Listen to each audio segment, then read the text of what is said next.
Louvado seja o nome do Senhor. A graça e a paz do Senhor Jesus seja abundante na tua vida, seja abundante na tua família, também nos teus negócios. Nesta noite, quero aproveitar a oportunidade para falar de casamento. Um grande casamento que está para acontecer. E o necessário preparo para fazer parte desse grande casamento que na linguagem do Apocalipse é chamada grandes bodas do Cordeiro com a sua noiva. Nós estamos vivendo tempos de muitos acontecimentos desagradáveis.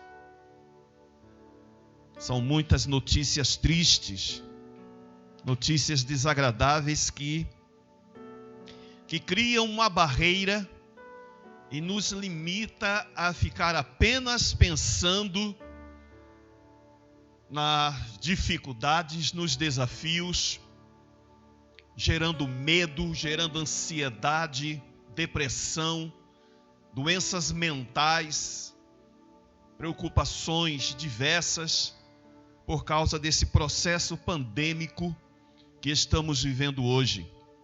Toda essa agonia de governos, de empresários, empresas, de arrumar um meio, conseguir um meio, criar uma estratégia para não parar a economia, para não gerar um caos maior do que já está sendo causado. E isso, volto a lembrar, não é uma coisa do Brasil, são quase 200 nações. Para ser mais preciso, 196 nações vivendo a agonia de conviver com este vírus que provoca essa doença SARS, essa síndrome severa respiratória aguda. É uma doença séria, ela não tem uma grande letalidade, mas o seu contágio é dos maiores da história.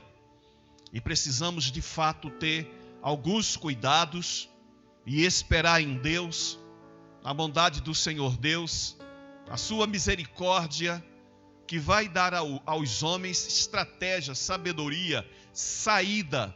Não é a primeira vez que a humanidade lida com uma situação limite e ela encontrou o caminho.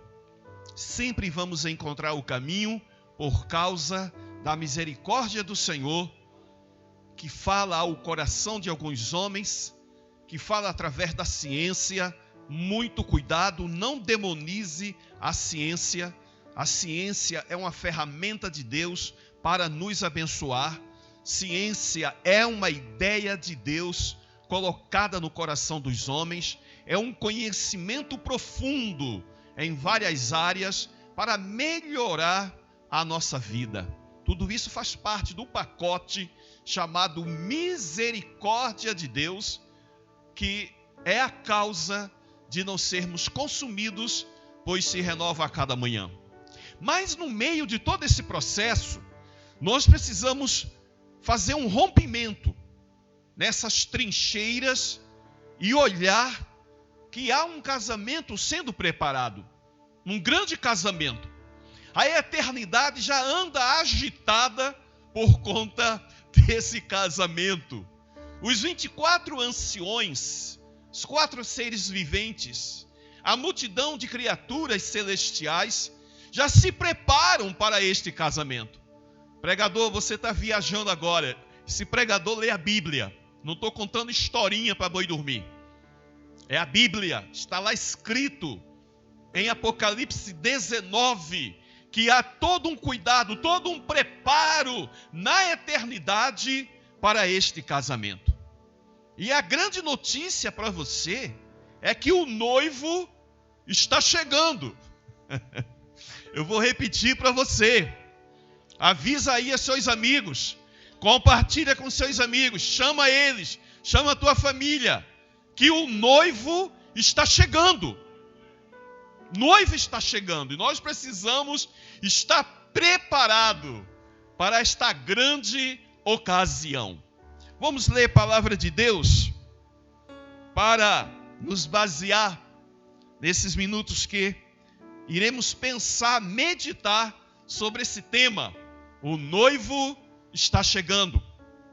Mateus, capítulo 25, versículo 1 ao versículo 6.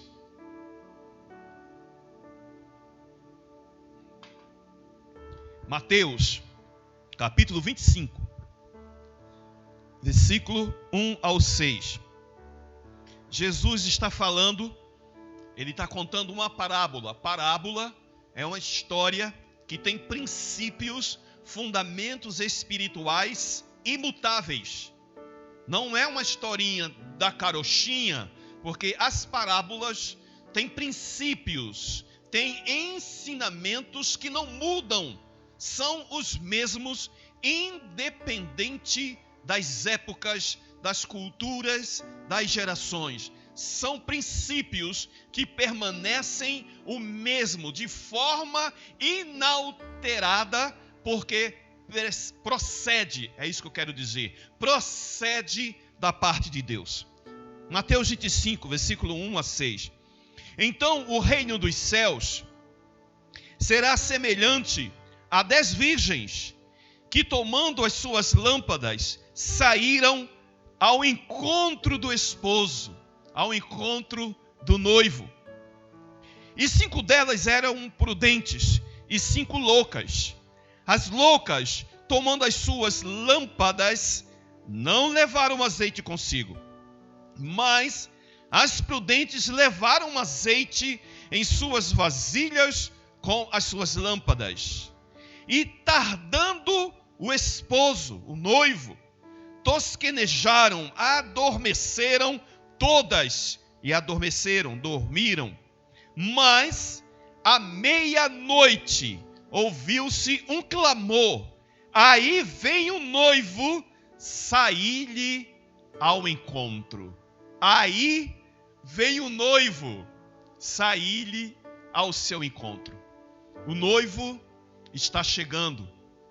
É a hora do noivo e ele está chegando.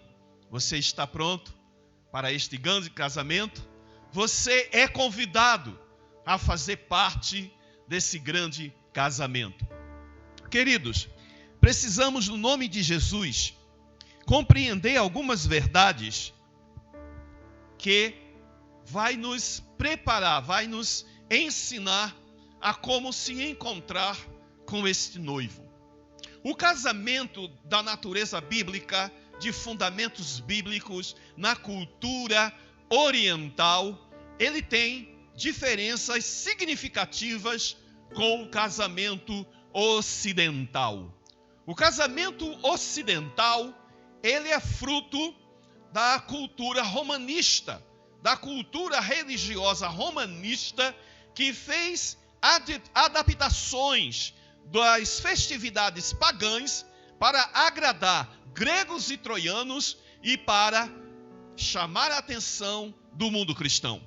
Foi feita uma adaptação, foi feita uma mistura de fundamentos, foi feita uma mistura de cultura, de ideias, de estilo do casamento da cultura pagã, amoldando-se a nova religião que era o cristianismo. Então o romanismo, ele fez essa adaptação. Veja que no casamento ocidental, o noivo, ele espera a noiva. É um noivo que fica no altar esperando a noiva chegar. A noiva chega no seu vestido branco, com sua cauda, e vai ao encontro do noivo. Mas, biblicamente falando, há uma divergência seríssima. Porque, a bem da verdade, ao longo da Bíblia, mostra-se que é ele que sai da casa do pai e vai tomar a sua mulher, a sua noiva, a sua esposa. Então há uma diferença divergente. Porque o romanismo adaptou das festas babilônicas, das festas antigas de Roma, das festas gregas, o cerimonial pagão. Desculpa, se eu estou afetando o seu idealismo de casamento, o seu sonho de casamento, mas precisamos estar em conformidade com a verdade bíblica. Algumas coisas são desagradáveis de ouvir, mas são necessárias. Então foi feita uma adaptação das festas babilônicas do paganismo, em que uma virgem chamada Vestal era vestida de branca e era conduzida até o altar do sacrifício em honra da divindade. Isso é o princípio do paganismo. Mas quando nós olhamos a Bíblia, para o primeiro casamento, Deus, ele dá os fundamentos do primeiro casamento. Quem oficiou, quem estabeleceu o primeiro casamento foi o Deus eterno. O Deus eterno, ele criou a instituição do casamento, da família, a célula fundamental da sociedade. Foi o Deus eterno, o Criador eterno. Em Gênesis 2, versículo 24, está escrito: portanto, deixará o homem o seu pai e a sua mãe, e apegar-se-á a sua mulher, e serão ambos uma carne. Então, é o homem deixando a sua casa e vai ao encontro da sua prometida. Casamento no contexto bíblico é um assunto doméstico, é um assunto íntimo. Embora nos últimos 20 anos, casamento se tornou uma indústria de negócios, o casamento se tornou um consumo. Pasme que alguns no meio artístico que estão em queda, cria um casamento para poder se destacar na mídia, ter likes, ter destaque, ser assunto, para ganhar com isso presentes, para ganhar com isso contribuições, para ganhar com isso dinheiro. Então o casamento hoje, no modo ocidental, é um assunto de negócio, de comércio. Existem revistas especializadas, lojas especializadas em casamento, existem realities de casamento, há toda uma indústria que faz do casamento um grande negócio. Muitos casamentos são combinados para poder dar audiência, para trazer e chamar a atenção. Mas na natureza bíblica, pelo fundamento bíblico, casamento é um assunto doméstico, é um assunto íntimo entre duas famílias que promovem o encontro do seu rapaz, da sua moça, para gerar uma nova família. Hoje, esse conceito da família é um conceito elástico, é um conceito diversificado, porque várias estruturas é chamada de casamento, chegando ao ponto da coisa mais ridícula de um homem casar com uma boneca e, por conta da diversidade, por conta de estarem atrelados a uma cultura chamada da diversidade, todos ficam quietos para não afetar a chamada cultura da diversidade. Homem casando com boneca inflável. Mulher casando com um cachorro. Homem casando com uma boneca inflável, mulher casando com um cachorro. E por que ninguém grita? Porque a estrutura cultural não grita. Não grita porque eles estão atrelados à chamada diversidade de casamentos, diversidade de família. Casamento que são 3 pessoas, um homem, 2 mulheres e um homem, ou 2 homens e uma mulher. Casamento homem com homem, mulher com mulher, ou misturados. Há toda uma estrutura que eles estão atrelados e que eles não podem alterar. Por isso hoje há tantos absurdos em nome do casamento, em nome da família. Mas quando nós olhamos a Bíblia, casamento é um assunto doméstico. E é o casamento a figura máxima do amor de Deus pela sua igreja. Jesus Cristo, o noivo. A igreja, a sua noiva, que deve estar preparada, porque o noivo está chegando. Antes de mais nada, é necessário sair ao encontro do noivo. E você é nosso convidado. No versículo 1 diz: então o reino dos céus será semelhante a 10 virgens que, tomando as suas lâmpadas, saíram ao encontro do noivo. Então é necessário essa saída para ir ao encontro do noivo. Nós precisamos deixar a nossa vida mundana, a nossa vida perdida, e reconhecer que o Senhor Deus está preparando algo melhor, algo tremendo para nossas vidas. E a grande figura que a Bíblia encontrou é a figura do casamento. Porque casamento envolve um assunto íntimo, um assunto doméstico. Porque casamento envolve celebração, casamento envolve festa. E não é nada demais lembrar, e é sempre importante lembrar, que o primeiro milagre do Senhor Jesus foi em um casamento. Ele foi convidado, ele e seus discípulos mais próximos, para estar em uma festa de casamento. Primeiro milagre de Jesus, reconhecendo a instituição do casamento, reconhecendo a celebração, reconhecendo a alegria, reconhecendo a festa. O Senhor Deus, Ele não veio para roubar a nossa alegria. Ele não veio para roubar a nossa celebração. Pelo contrário, Ele veio trazer a melhor celebração, uma celebração que entrará pela eternidade. E você é convidado. Elas devem sair, todos nós, ao encontro desse noivo. No versículo 2, nós encontramos que, e 5 delas eram prudentes e 5 loucas. 5 prudentes, 5 que estavam se preparando para esta ocasião, e outras 5 que nem tanto. Agora precisamos falar desse noivo. Será que esse noivo nos desperta interesse? Será que esse noivo faz parte dos nossos sonhos? Será que esse noivo, ele é tão belo, ele é tão formoso, que vai nos motivar a ter ele como nosso noivo? Vamos olhar algumas palavras proféticas que falam desse noivo. No Salmo 45, o Salmo 45 traz algumas características desse noivo. Como esse noivo é?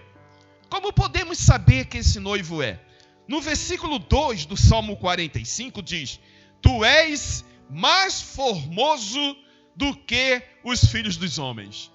Então ele é belo, ele é o mais formoso entre os filhos dos homens. No Cântico dos Cânticos, a poesia da celebração, do casamento, da família, do amor entre um homem e uma mulher, está lá escrito em Cânticos 5, no versículo 10, que ele é mais formoso que os 10.000. Ele é o mais formoso. Essa linguagem, que ele é o mais formoso entre os 10.000, é para realçar que não há beleza comparável a deste noivo. Ele é sobre todos os noivos que já existiram ou existirão. No Salmo 45 diz: tu és mais formoso do que os filhos dos homens. A graça se derramou em teus lábios, por isso Deus te abençoou para sempre. E este noivo, ele é tremendo. Cinge a tua espada, a coxa, ó valente, com a tua glória e a tua majestade. Então ele é valente, ele tem um caráter tremendo, ele está pronto para arcar com as responsabilidades deste casamento com esta noiva. No versículo 4 diz: e neste teu esplendor cavalga prosperamente por causa da verdade, da mansidão e da justiça, e a tua destra te ensinará coisas terríveis. Nunca existiu um noivo como esse. Vou repetir isso. Nunca existiu, nem existirá um noivo como este. Este é o noivo da igreja. E como que a igreja, ela deve se comportar? Qual deve ser o nosso comportamento? Aqui está escrito, no versículo 10 e 11 do Salmo 45, nos dá uma ideia do comportamento da noiva. Versículo 10 diz: ouve, filha, e olha e inclina os teus ouvidos, esquece-te do teu povo e da casa de teu pai. Queridos, precisamos abrir mão desta cultura maligna, promíscua, desta cultura diversificada, desta cultura desgovernada, desta cultura que não tem uma forma, ela é informe. Vivemos hoje aquilo que se chama, pela filosofia, de tempos pós-modernos, aonde não há uma verdade absoluta, aonde não há princípios absolutos, aonde não há uma forma definida. Mas a palavra de Deus, ela vai contra esta corrente quando estabelece princípios e fundamentos para uma vida equilibrada, saudável, uma vida que agrada a Deus. E a noiva precisa saber, versículo 10, ouve, filha, e olha e inclina teus ouvidos, esquece-te do teu povo e da casa de teu pai. Precisamos abrir mão de todo um processo cultural para poder nos abrigar nos braços desse noivo e viver para sempre na eternidade com ele. Isso parece uma fantasia, parece uma utopia. Parece que isso saiu de um livro de contos fantásticos, mas é o que Deus está preparando para aqueles que os amam. Uma grande festa que será um encontro do noivo que vem tomar a sua noiva, a igreja que está peregrinando nesta terra. A igreja, a noiva, ela está peregrinando, ela não faz mais parte deste mundo, embora viva nele, embora esteja trabalhando nele, estudando nele, mas ela não faz mais parte, porque ela agora pertence ao noivo, e ela precisa estar pronta para abrir mão da cultura do seu povo, deixar o conforto da sua família e se encontrar para sempre com o seu noivo na eternidade. No versículo 11 diz, do Salmo 45, então o rei, que é o noivo, se afeiçoará da tua formosura, pois ele é teu Senhor, adora-o. Ele é teu Senhor. Essa sociedade de hoje, esse processo cultural de hoje, não lida bem com a palavra Senhor. Há uma rebeldia hoje muito grande com autoridade, com princípios, com disciplina. Não à toa que essa doença tem matado a tantos, tem matado muitos por falta de disciplina, por falta de respeito à palavra das autoridades sanitárias, a desfazer da importância dos cuidados, a fazer pouco caso da doença. Muitos estão morrendo porque não querem se sujeitar a princípios, a disciplina, a autoridade de alguém que sabe o que está falando. Muitos estão morrendo, muitos fazendo pouco caso. Comigo não, demorou, esse negócio de máscara, esse negócio de não se apertar, de não me abraçar, eu estou fora, vamos fazer festa, e estão morrendo. E o pior é que às vezes leva pessoas inocentes da família e dos amigos para o óbito, porque não se cuida, não respeita. Então é preciso aprender que existe autoridade. E essa noiva precisa saber que esse seu noivo, ele é uma autoridade. Senhor aqui não é no sentido do desprezo, no sentido de massacrar, de escravizar, de se aproveitar. É Senhor no sentido da autoridade legal. Entende isso? Então precisamos estar prontos, precisamos saber.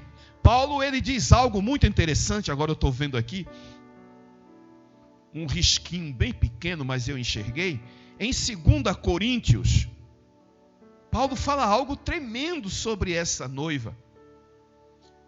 Capítulo 11 de 2 Coríntios, versículo 2. Porque estou zeloso de vós, com zelo de Deus, porque vos tenho preparado para vos apresentar como uma virgem pura a um marido, a saber, a Cristo. Então Paulo, por meio dos ensinamentos, por meio da doutrina bíblica, por meio da disciplina, preparando a igreja de Corinto para se encontrar com o seu noivo, com o seu futuro marido, a Cristo. Então há uma preocupação das Escrituras com esta questão do casamento. Há muita seriedade em relação a isso. Embora hoje seja algo por muitos banalizados, mas na ótica bíblica é um assunto de extrema seriedade. Precisamos estar preparados, porque o noivo está chegando. No versículo 2 que lemos, e 5 delas eram prudentes, e 5 loucas. Nossas motivações nos guiarão ao nosso destino. Nossas motivações nos guiarão ao nosso destino. As 5 prudentes, elas estavam bem motivadas. Elas estavam levando a sério este casamento. Elas estavam se preparando de tal maneira que estava considerando este fato glorioso, belo, festivo, que ia acontecer em suas vidas. Então, por isso que elas são prudentes.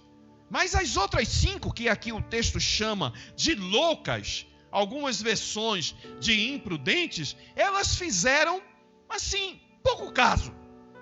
Fizeram pouco caso. Nossas motivações nos guiarão ao nosso destino.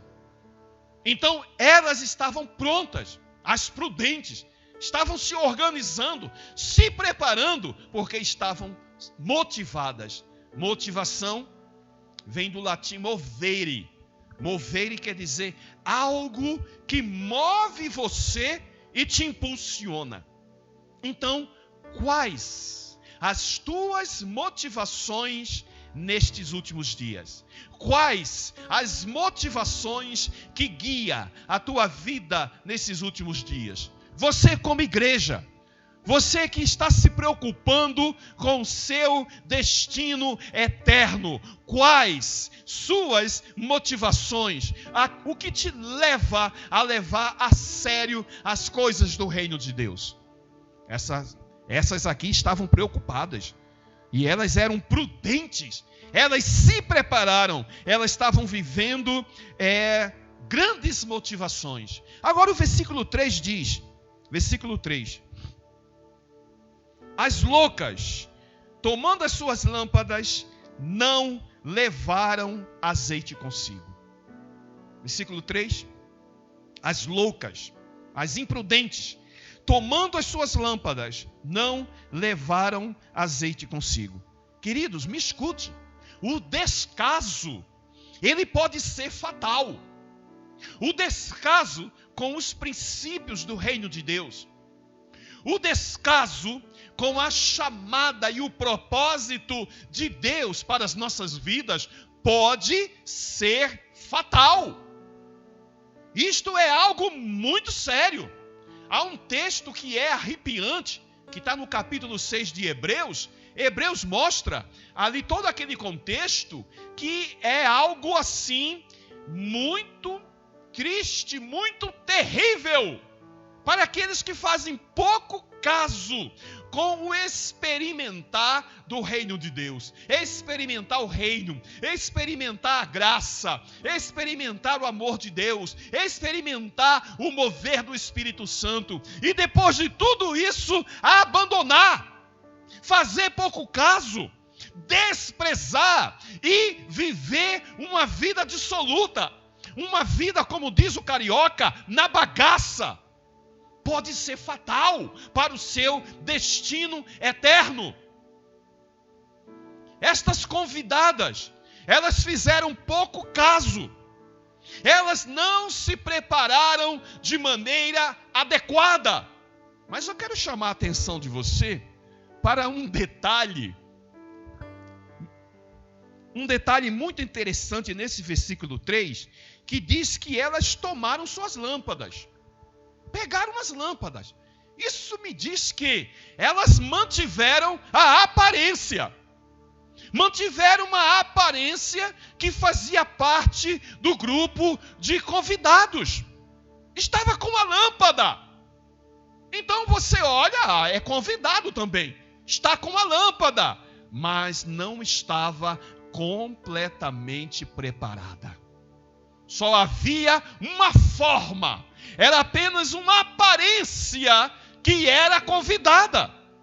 Tem uma declaração do Espírito Santo por meio de Paulo, em 2 Timóteo, capítulo 3, versículo 5, que diz: tendo a aparência de piedade, mas negando o poder. Que poder é esse? O poder de uma transformação completa.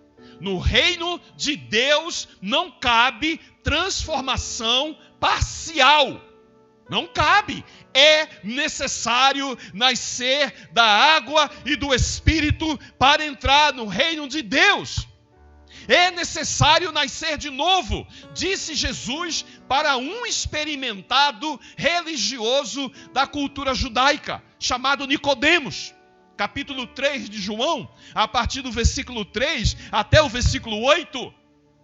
Então, esta convidada tinha a aparência. Ela estava com lâmpada, mas não estava completa. Algo estava faltando. Faltava algo. E no reino de Deus, as coisas não são feitas a meia boca. Não é feita mais ou menos. Você pode até sair andando e chorando. Mas é preciso ir levando a preciosa semente, como está escrito no Salmo 126, versículo 6. Não dá para manter a aparência de cristão. Não dá para falar gíria das igrejas. Não dá para estar ouvindo músicas das igrejas. É preciso estar completo na água e no Espírito. É necessário ser nova criatura para entrar no reino de Deus. Então essas 5 imprudentes chamaram de loucas. Elas tentaram manter a aparência levando só as lâmpadas. Mas isso não é tudo. Versículo 4 de Mateus 25. Dá uma olhada no versículo 4. Mateus 25, 4. Há aqui uma conjunção. A frase começa com uma conjunção adversativa. Quer dizer que está contrariando o entendimento da oração anterior, da frase anterior, quando diz no 4: mas as prudentes levaram azeite em suas vasilhas com as suas lâmpadas. Querido, faça o correto, ainda que desconfortável. Vou repetir o que está escrito.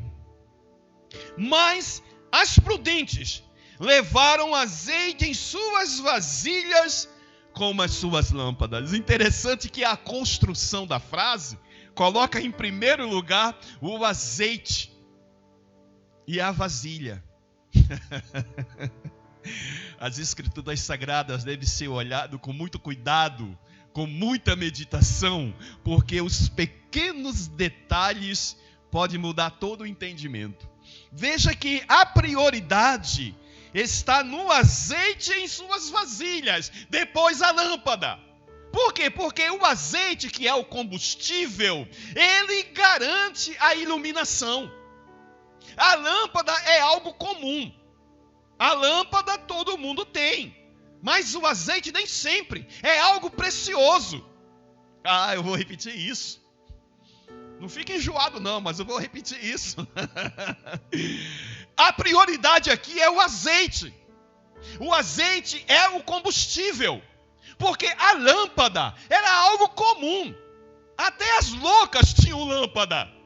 Percebe isso? Até as loucas tinham lâmpadas. Mas azeite não. Azeite é algo precioso. O azeite é necessário tê-lo em nossas vasilhas. Mesmo que seja desconfortável. Faça o correto. Porque era desconfortável você bem vestido, bonito, ir ao encontro do noivo com uma tocha na mão, uma lâmpada, e do outro lado, na outra mão, uma vasilha com azeite, com combustível. É algo desconfortável. É muito desconfortável isso. Eu lembro no meu tempo de garoto, lá vai eu contar minhas historinhas, do meu tempo de menino. Quando eu estava lá na Paraíba, morei lá 3 anos no interior. Então, às vezes, nós íamos a algumas festas lá na casa do Zé Baixinho. Só que Zé Baixinho morava a 3 léguas. 3 léguas quer dizer 18 quilômetros. Quase que daqui na central, né? Praticamente isso, 18 quilômetros, né? 3 léguas. Aonde vai ser o forró hoje? Aonde vai ser a festa hoje? O forró hoje vai ser lá na casa do Zé Baixinho. 3 léguas daqui. Então, quando a noite não era de lua, nem lua nova, nem lua cheia, nós precisávamos de uma luz para nos guiar. E às vezes, porque nós éramos mais da cidade do que da roça, a gente pegava uma lamparina, enchia de querosene e ia pelo meio do caminho para iluminar as trevas no meio do mato para chegar na casa do Zé Baixinho para participar da festa, do forró, das comidinhas típicas. Compreende? É algo desconfortável, mas é algo necessário. Aqui no versículo 4 diz: as prudentes levaram azeite em suas vasilhas. A prioridade é o azeite. Você precisa, meu querido, de ter esse relacionamento com o Espírito Santo de Deus. Você precisa dele porque ele vai te guiar em toda a verdade. Porque este é o propósito dele. É a vocação dele. É a chamada dele. Foi para isso que Jesus pediu ao Pai. E Jesus disse aos discípulos: não vou deixar vocês órfãos, mas eu vou pedir ao Pai, eu vou rogar ao Pai, e Ele vai mandar outro Paráclito. É o Consolador, é aquele que está do lado para fortalecer, para animar, para impulsionar, para encorajar no meio da caminhada. Porque a caminhada não é fácil, é preciso combustível para sustentar, para iluminar esta caminhada. O noivo está chegando, mas é preciso estar pronto, com azeite na lamparina, na lâmpada, na tocha, para iluminar o caminho ao encontro do noivo. E as prudentes aqui, elas tomaram azeite com as suas lâmpadas. Faça o correto, ainda que desconfortável. Faça o correto, ainda que desconfortável. Vai perder alguns amigos? Vai, perda os amigos. Vai perdendo. Mas faça o correto. Agrade a Deus e não a homens. Não agrade estruturas.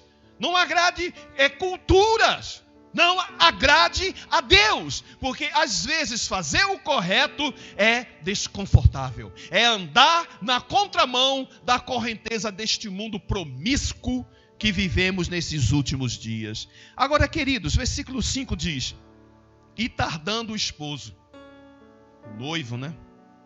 E tardando o noivo, tosquenejaram todas e adormeceram. Queridos, antes da chegada do noivo, há o desafio de atravessar a noite. Eu vou repetir isso para você.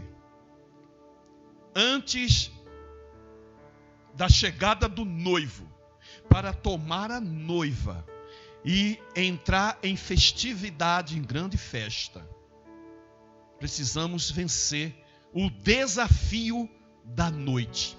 A noite, ela nos desafia. Vamos ver aqui algumas situações. Em primeiro lugar, a noite é sinistra. A noite reserva coisas sinistras para as quais precisamos estar antenados, ligados, preparados. Salmo 91, versículos 5 e 6. Salmo 91, versículos 5 e 6. Não temerás medo do terror de noite, nem da seta que voa de dia, nem da peste que anda na escuridão, nem da mortandade que assola ao meio-dia. A noite, ela é sinistra. Eu lembro que, nesse meu tempo de garoto, na caminhada que a gente fazia para Pedra d'Água, que era um lugarzinho que tinha lá na roça, tinha uma encruzilhada no meio da rodagem, como se diz lá, que tinha um pé do mulungu. O mulungu é uma árvore muito comum naquela região, uma árvore grande, mas ela tinha um jeito assustador de filme de terror. Então, quando a gente dizia, caramba, olha, hoje não é noite de lua, nós vamos passar pelo mulungu. E o mulungu do açude lá próximo era terrível, aquela árvore imensa, frondosa, aquele tronco todo retorcido, todo torto, esquisitão. E na noite, aquilo se transforma numa figura assustadora, principalmente no meio da escuridão. Então, à noite, a escuridão, ela pode ser sinistra, porque ela reserva o terror da noite. Ela tem a peste que anda na escuridão.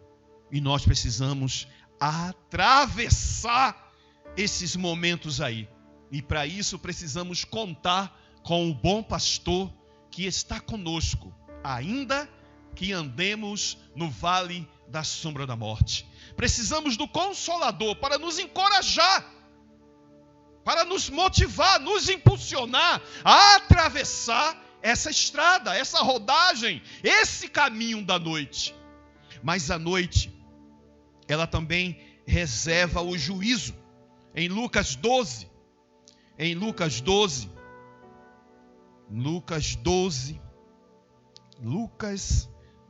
versículo 20, diz assim, Lucas 12, versículo 20. Mas Deus lhe disse, louco, ele também é louco, tá vendo? Ele é louco igual as loucas lá. Mas Deus lhe disse, louco, esta noite te pedirão a tua alma, e o que tens preparado, para quem será? Ele não estava com nenhuma preocupação com o seu destino eterno. Era um homem próspero, um empresário que cresceu, se desenvolveu, suas plantações renderam muitos frutos, ele ganhou muito dinheiro, aumentou suas propriedades, aumentou seus armazéns, ele fez grandes negócios e se tornou um homem próspero, um homem de riqueza extraordinária. No versículo 19 diz, direi a minha alma.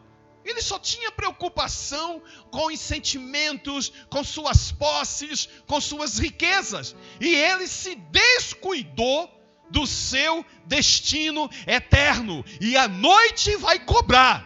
A noite cobra. Versículo 19 diz, e direi a minha alma, alma, tens em depósito muitos bens, para muitos anos, descansa, come, bebe e folga. Mas Deus, o juiz de todos os mortais, fez uma declaração para ele, louco, esta noite te pedirão a tua alma, e o que tens preparado, para quem será? Como? Você precisa atravessar o juízo de Deus. Nós somos uma geração que nós estamos ali, à beira do juízo. Uma geração que está fazendo pouco caso de Deus. Uma geração tripudiando de Deus. Não pode falar de gordo.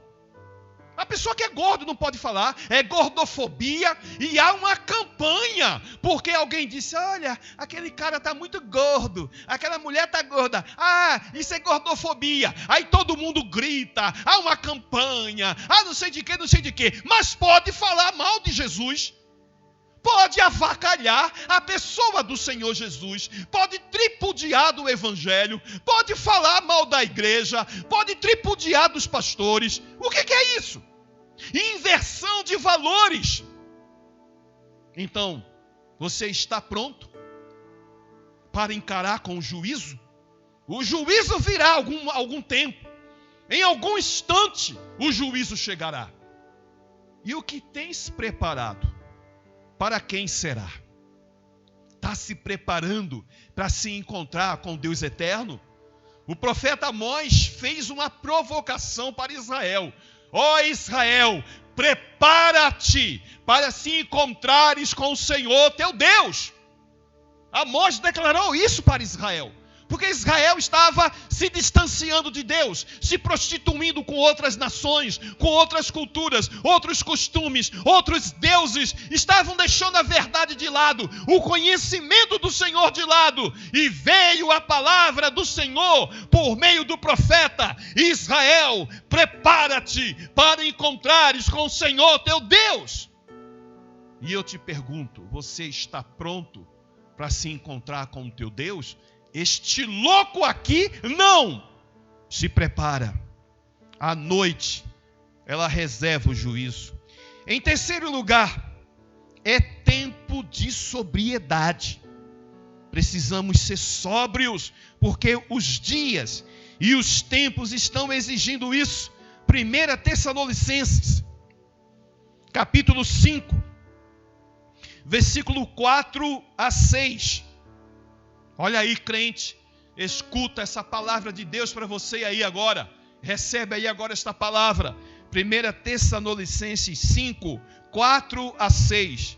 Mas vós, irmãos, já não estáis em trevas, para que aquele dia, que dia é esse? É o dia do casamento, é o dia da chegada do noivo. Para aquele dia vos surpreenda como um ladrão. Porque todos vós sois filhos da luz e filhos do dia. Nós não somos da noite, nem das trevas. Não durmamos, pois, como os demais, mas vigiemos e sejamos sóbrios. A noite é tempo de sobriedade, porque a noite exige isso. Nós não somos da noite. Nós não somos da night, nós não somos da bagaça, nós não somos morcegos da meia-noite, nós somos do dia e precisamos, não durmamos, versículo 6, como os demais, mas vigiemos e sejamos sóbrios. Sóbrio quer dizer, o sóbrio é aquele que não está bêbado, né? Numa linguagem contemporânea, você tem o cara bêbado e tem o cara sóbrio. O sóbrio, ele está como? Lúcido. Ele percebe os acontecimentos à sua volta. Vou repetir isso. Sejamos sóbrios. O que é o sóbrio? O sóbrio não está misturado. O sóbrio não está tonto. O sóbrio não está desgovernado. Não está desorientado. O sóbrio, ele está lúcido. Ele está atento aos acontecimentos à sua volta. E está chegando a hora. Está chegando a hora que o noivo vai chegar. Como diz o escritor aos Hebreus, no capítulo 10, 37, mesmo que ele demorar um pouquinho, ele não, espera-o. Ainda que ele tarde, espera-o. Só um pouquinho. Todas as gerações viveram esta espera. Todas as gerações. A geração de Paulo já estava aguardando o noivo.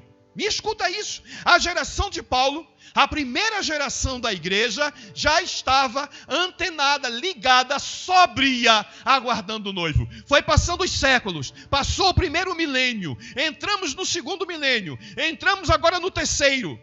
E precisamos estar sóbrios, porque agora, mais do que nunca, todas as profecias, todas as evidências das nações, todas as evidências bíblicas apontam que o noivo já está chegando. E você precisa estar sóbrio. Sóbrio para quê? Para perceber a natureza dos acontecimentos que estão à sua volta e não se perder. Não se perder. Em Romanos capítulo 13, cuidado para não se perder na escuridão da noite. É outra advertência sobre a noite. Está aqui. Romanos 13, versículo 11 e versículo 12. Vamos agora partir para concluir esta palavra no nome do Senhor. Versículo 11 e 12 de Romanos 13. E digo isto, conhecendo o tempo, que já é hora de despertarmos do sono, porque a nossa salvação está agora mais perto de nós do que quando aceitamos a fé. A noite é avançada e o dia está próximo. Rejeitemos, pois, as obras das trevas e vistamo-nos das armas da luz. Não se perca, não se torne um perdido na escuridão da noite. Rejeite as obras das trevas e siga nas obras da noite. Concluindo, o noivo pode chegar a qualquer hora. Vamos ler lá para a gente concluir e orar em nome de Jesus. Mateus 25, versículo 6. Mas à meia-noite. Meia-noite é um horário muito simbólico na Bíblia. É um horário emblemático. Quando o povo de Israel sai do Egito, eles saem por volta da meia-noite. Paulo está com Silas preso e começa a orar por volta da meia-noite. E aqui diz, mas à meia-noite ouviu-se um clamor. Aí vem o noivo, saí-lhe ao encontro. O fim da espera está chegando. O noivo está chegando. Você está pronto para isso? Você está pronto para receber o noivo? O noivo vem nos tomar, para nos levar, para estar para sempre com Ele. Foi o que Ele prometeu. Deixa eu ler aqui, para não ficar nas minhas palavras. É uma promessa gloriosa. Gosto muito de ler esse texto. João 14, versículo 1 a 3. Não se turbe o vosso coração. Credes em Deus, credes também em mim. Na casa de meu pai há muitas moradas. Se não fosse assim, eu vos teria dito, vou preparar-vos lugar. E quando eu for e vos preparar lugar, virei outra vez e vos levarei para mim mesmo, para que onde eu estiver, estejais vós também. A eternidade já está preparando tudo para esse grande encontro. Os 24 anciões, os 4 seres viventes, as criaturas celestiais já se movem na eternidade em preparação à grande festa, à grande celebração que entrará pela eternidade, o casamento desse noivo que vem tomar a sua noiva, tirando-a, resgatando-a deste mundo perverso, deste mundo desgovernado e fora de controle. Anime-se com esta palavra, fortaleça-se com esta palavra, pegue sua lâmpada, encha de azeite, porque o noivo está chegando. Amém? Vamos orar em nome de Jesus. Vamos orar em nome de Jesus.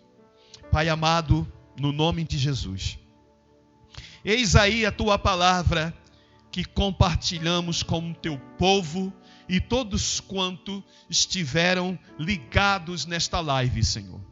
Por favor, Senhor, aplica esta palavra em cada coração, Senhor. Desperta-nos, desperta cada um de nós em particular, Senhor, para levar a sério, não fazer pouco caso, que daqui a pouco, um pouquinho de tempo, vai sair um grande grito: eis aí o noivo, saí-lhe ao encontro. Queremos estar preparados, Senhor, para sermos tomados por esse noivo, para irmos para a eternidade de celebração das bodas do Cordeiro com sua noiva, com a sua igreja. Ó Deus, em nome de Jesus, que esta palavra alcance os corações, trazendo renovação, trazendo restauração, trazendo, Senhor, salvação a todos quanto estão nos ouvindo, Senhor. Que não façamos pouco caso da Tua palavra, mas que a Tua palavra entre de maneira poderosa, fazendo algo novo, algo diferente em nossas vidas. Portanto, Senhor, aplica a Tua palavra no meu coração, em nossos corações. Faz isso, por favor, no nome de Jesus. Opera a renovação, opera a restauração e salvação nesta noite, em nome de Jesus. Em nome de Jesus. Amém e amém. Graças a Deus, e que assim Deus nos abençoe muitíssimo.